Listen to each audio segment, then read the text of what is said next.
श्वेतांक ने पूछा, और पाप? महाप्रभु रत्नांबर मानो एक गहरी निद्रा में चौंक उठे। उन्होंने श्वेतांक की ओर एक बार बड़े ध्यान से देखा।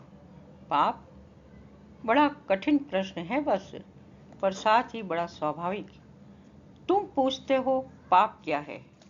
इसके बाद रत्नांबर ने कुछ देर तक कोलाहल से भरे पाटलिपुत्र की ओर, जिसके गगन चुंबन करने का दम भरने वाले ऊंचे ऊंचे प्रासाद अरुणिमा के धुंधले प्रकाश में अब भी दिखलाई दे रहे थे, देखा। हाँ, पाप की परिभाषा करने की मैंने भी कई बार चेष्टा की है, पर सदा असफल रहा हूं।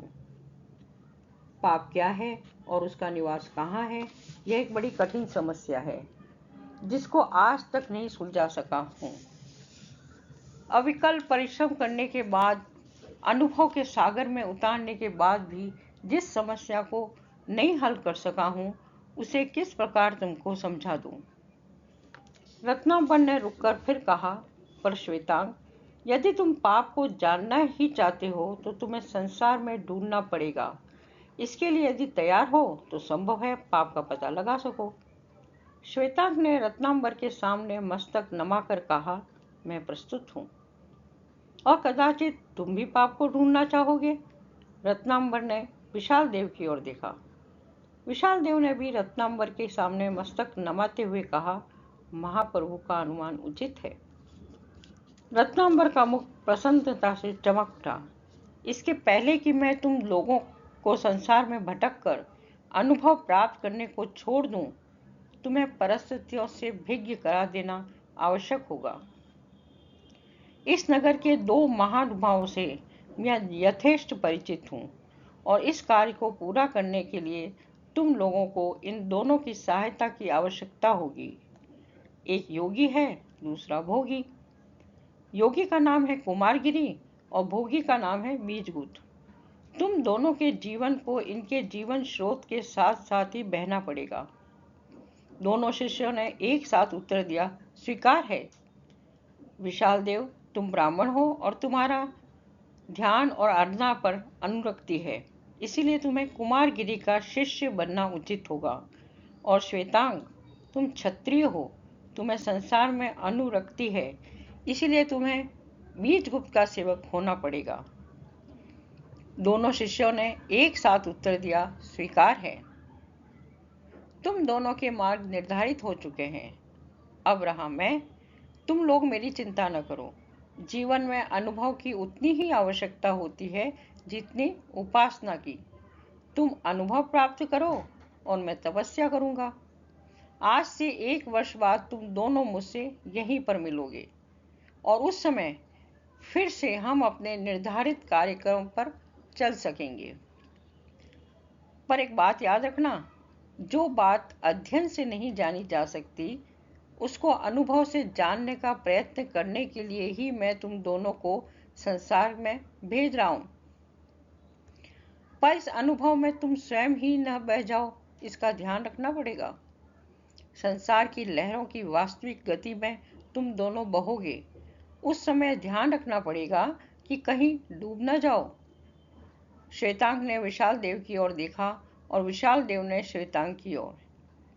रत्नांबर ने कुछ देर तक मौन रहकर फिर कहना आरंभ किया, जिन परिस्थितियों में तुम जा रहे हो उनका पहले से ही परिचय करा दूं। कुमारगिरी योगी है। उसका दावा है कि उसने संसार की समस्त वासनाओं पर विजय प्राप्त की है। संसार से उसको विरक्ति है और अपने मतानुसार उसने सुख को भी जान लिया है। उसमें तेज है और प्रताप है। उसमें शारीरिक बल है और आत्मिक बल है, जैसा कि लोगों का कहना है। उसने ममत्व को वशीभूत कर लिया है। कुमारगिरी युवा है, पर यौवन और विराग ने मिलकर उसमें एक अलौकिक शक्ति उत्पन्न कर दी है। संसार उसका साधन है और स्वर्ग उसका लक्ष्य। विशाल देव, वही कुमारगिरी तुम्हारा गुरु होगा। और श्वेतांग, बीजगुप्त भोगी है। उसके हृदय में यौवन की उमंग है और आंखों में मादकता की लाली।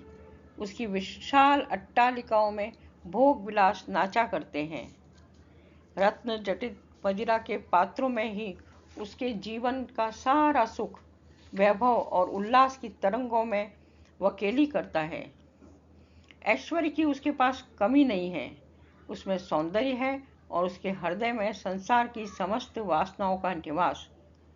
उसके द्वार पर मातंग झूमा करते हैं, उसके भवन में सौंदर्य के मत से मतवाली नर्तकियों का नृत्य हुआ करता है। ईश्वर पर उसे विश्वास नहीं, शायद उसने कभी ईश्वर के विषय में सोचा तक नहीं है। और स्वर्ग तथा नरक की उसे कोई चिंता नहीं। आमोद प्रमोद ही उसके जीवन का साधन है तथा लक्ष्य भी है। उसी बीच का तुम्हें सेवक बनना पड़ेगा। श्वेतांग स्वीकार है? महाप्रभु की आज्ञा शिरोधारी है। श्वेतांग एक बार कल्पना से परे ऐश्वर्य की थाह लेना चाहता था। और विशाल देव तुम्हें स्वीकार है? महाप्रभु की आज्ञा शिरोधारी है। विशाल देव एक बार यौवन और विराग के मिश्रण से उत्पन्न शक्ति का महत्व जानना चाहता था। तो फिर ऐसा ही हो, इतना कहकर रत्नांबर उठ खड़े हुए। दूसरे दिन कुटी खाली पड़ी थी। गुरु साधना के सूक्ष्म क्षेत्र में और शिष्य अथाह सार में निकल पड़े थे।